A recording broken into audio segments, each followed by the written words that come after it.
আমি কৃষ্ণর দাদু উগ্রসেন আজ এটা ঘোষণা করছি যে কৃষ্ণের বিবাহ রুক্মিণীর সঙ্গেই হবে।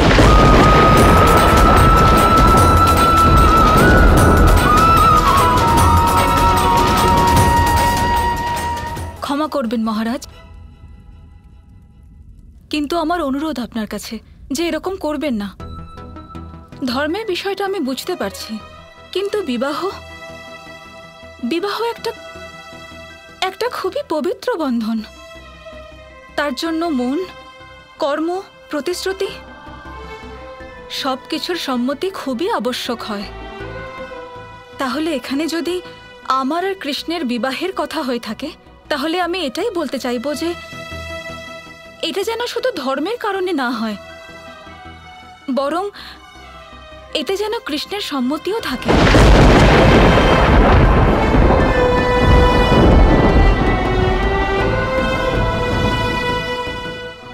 কৃষ্ণ, আমি জানতে চাই আপনার ইচ্ছে কি, আপনি কি চাইছেন? আপনি এখনো একটা কথাও বলেননি কৃষ্ণ, উত্তর দিন।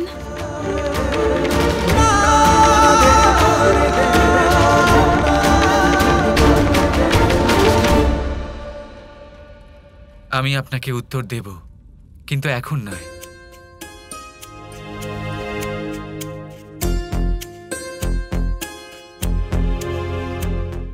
মহারাজ উগ্রসেন, পিতাশ্রী, মাতা দেবকী, ক্ষমা করবেন, কিন্তু কৃষ্ণের মনের কথা না জেনে আমি এই বিবাহ করতে পারবো না।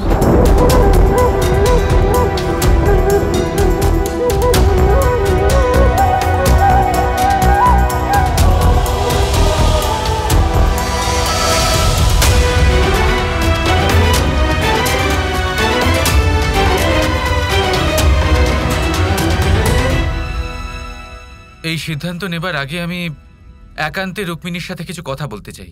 আপনাদের অনুমতি থাকলে আমি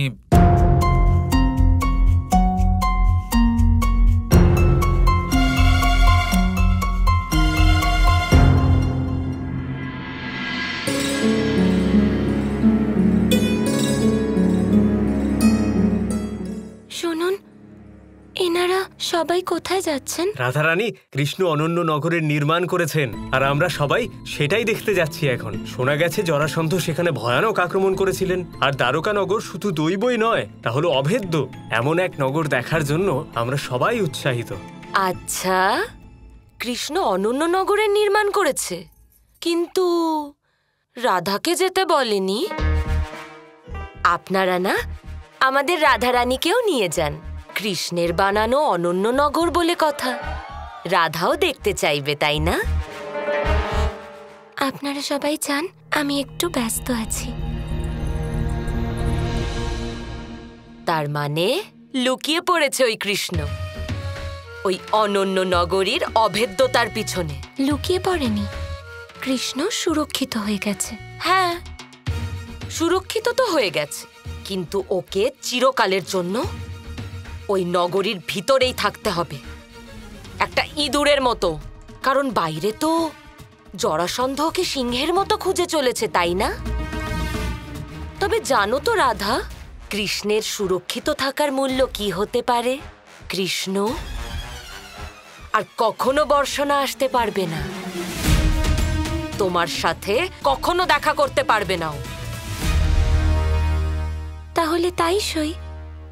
জানেন কুটিলা দিদি, আমার না আপনার উপর খুব করুণা হয়, কারণ একজন নারী হওয়া সত্ত্বেও আপনি ভালোবাসার অর্থ বোঝেন না।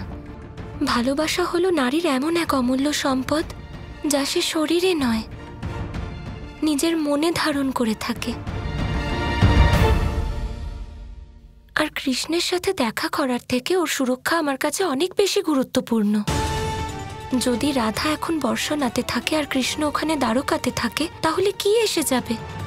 আমাদের ভালোবাসা দূরত্বের ওপর নির্ভর করে না, কারণ যে ভালোবাসা অন্তর থেকে আসে তা বাহিরে প্রকাশ পায় না। তা আপনি বুঝবেনও না।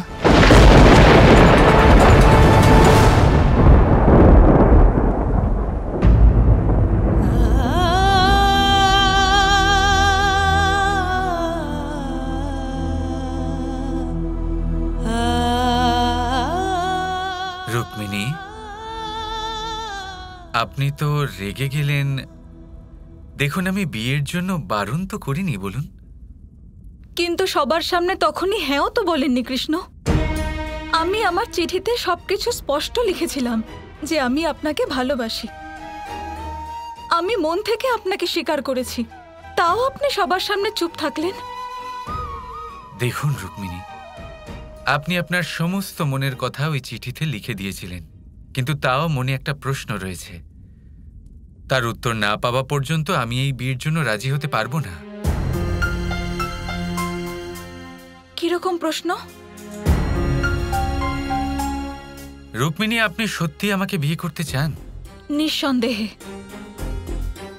কিন্তু কৃষ্ণ, আমি আপনার এই প্রশ্নের কারণ বুঝতে পারছি না। এই বিবাহের জন্য আমার থেকে উৎসাহী আর কেউ হতেই পারে না।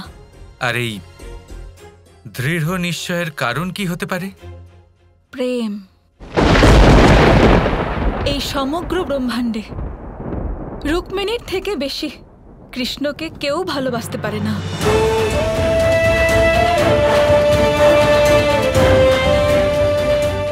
আপনি ভাবুন কৃষ্ণ, যদি আপনি কাউকে এত অগাধ ভালোবাসেন আর সেই মানুষকে আপনি পেলেনই না, তাহলে কতটা কষ্ট হতে পারে।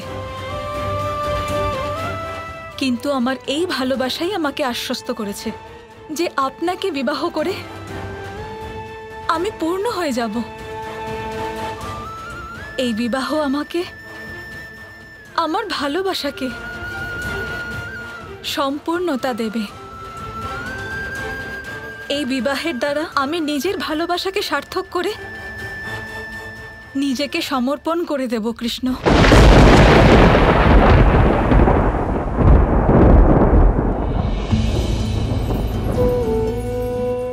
রুক্মিণী,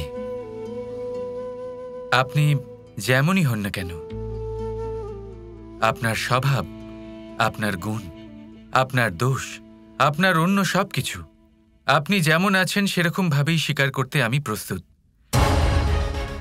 কিন্তু আপনি কি আমাকে আমার গুণ আর দোষের সাথে, আমার খামতির সাথে, আমার ব্যক্তিত্বের সাথে স্বীকার করে নিতে প্রস্তুত? যদি হ্যাঁ বলেন, তাহলে আমি বিয়ে করতে রাজি আছি।